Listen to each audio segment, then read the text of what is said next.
Hello and welcome everyone to the Apex Legends series show. This is a show where we bring you the latest news, the top clips, and the best insights and interviews from the top players in the Apex Legends series.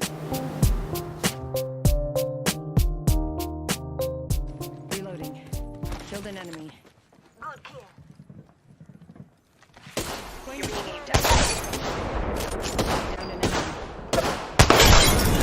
Less than 30 seconds. Rings nearby. Tai sit ne ei oo vielä tullut alueelle.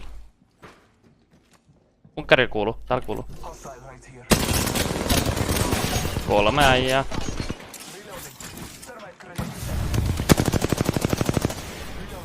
On vitun paskana nyt.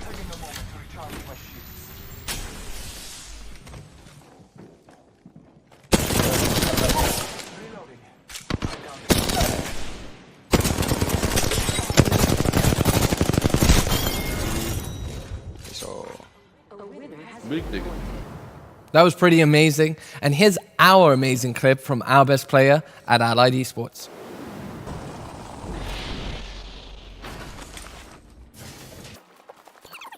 Wir versuchen mindestens eine Person umzubringen.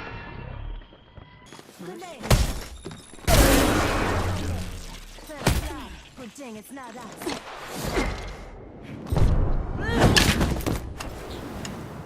If you'd like your video to be shown in future episodes, then check out our Discord where you can find out the process by typing in !clips. So those were the best clips from our best teams. And joining me now is Matthias, who's going to talk about the recent rule changes. Hey Matthias. Hey Nikita. How you doing? I'm good, thank you. How are you? I'm good, thanks. So we recently changed a couple of rules. Why? What happened? And what did we change? So we changed the rules because there was one team called YMCA, some kind of exploiting the possibility to farm as much damage as they wanted to. So that's why we introduced a damage cap of 200 damage per kill in total for the team. Yeah, so I mean, it's not just some team. YMCA are our leaders so far across the Legends series. Yeah, like I heard they saw an opportunity to get some more points, and they definitely took advantage of the rule. Wasn't cheating, definitely some creative thinking there, but so we've now, you said, a 200 damage cap per kill. Exactly. But that's across a whole team. Yes. So if you have 5 kills as a team, then 1,000 points of damage counts. Exactly. Yeah? Okay. But it's also linked to time, right? Exactly. So it's linked to time, meaning it doesn't make sense to have a huge amount of damage but finishing the game in 25 minutes because it won't get enough points to be compared to teams with the same amount of damage finishing the game in a more decent time. Yeah, okay.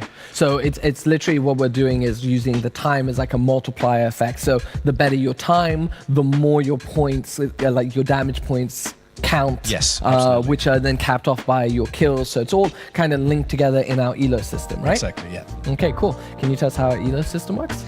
Yeah, the ELO system is meant to be so our ELO system, the Legend Point system, is being meant to gather all the information you can get out of the statistics the game gives you at the end of the screenshots, because as you know, there are no custom games yet, so there's no API yet. So we want to make sure that we get the most information out of the game and use it for comparing teams to each other.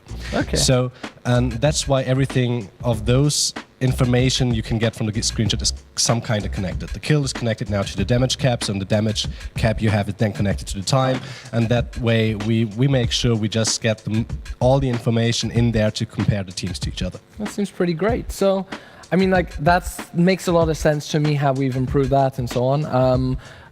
I guess moving on, we're talking about teams. We were looking at the standings earlier. We've just seen the best clips. One of the teams that I would have expected to be very high up hasn't been doing as well as expected, and that's Penta. Yes, that's true. First I thought, oh wow, oh my god, the pro Penta team is joining, and there's actually one player in there from the pro roster. Yeah. But the whole roster is placed 14 right now, but it consists not only of that one pro player, but also from of CEO Manuel Malik, for example. So the management is also playing inside the roster. Yeah, so that's the trick, guys. You use your secret connections to your pro players to boost yourself up there. Yeah. I don't know how good is the CEO. So Manuel Malik is from back in the days. He's pretty good. He was into all the big esports titles, and he knows how to play. So he's a good one. Yeah. So, but so does our CEO. Who would be better? do you think? I Our best players against their best players? honestly, I think Penta would win. Oh, I don't know how Sorry. Asia's going to take that. So, well, that's been interesting. I mean, it's still early. I know they've been competing since the beginning, but still, for top 15 is still very good considering It the is. level of competition that we've been having. And we'll have to see how they progress throughout the rest of the season. Absolutely.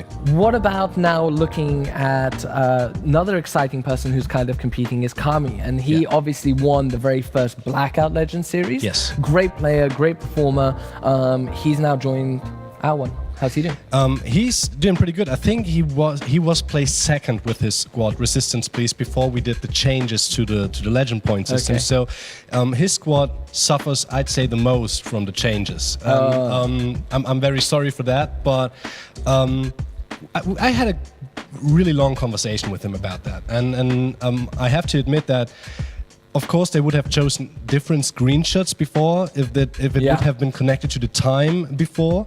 But I think his squad is pretty great. I think they're placed 4 or 5 right now, Okay. and they're pretty good in adapting. He told me that they're talking a lot about the tactics, how they want to attack the whole legend point system. So Right. they're trying to play tactically to the fullest.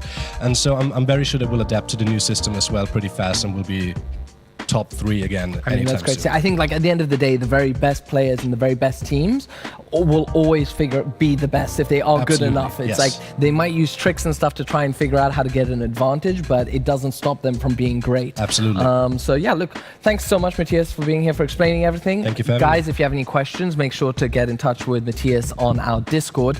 We're actually going to have a couple of tips coming from Kami now, which we're going to show you right now.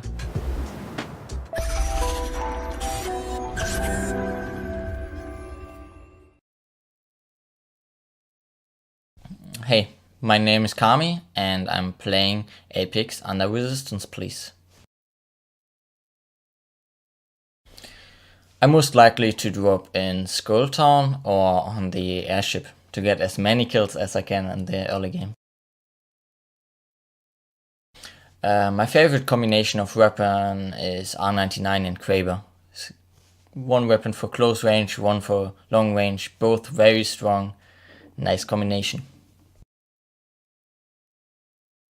I think I struggle the most in game to play too aggressive and maybe just chill and play on distance, so I'm not getting like in a bad position.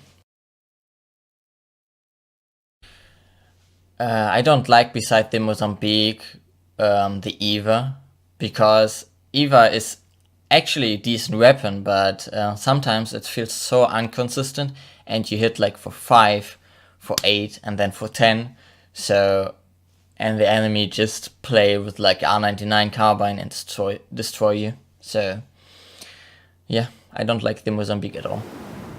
Thanks for tuning in, and we hope you enjoyed the show. Come back next week for more exciting news about the Apex Legends series.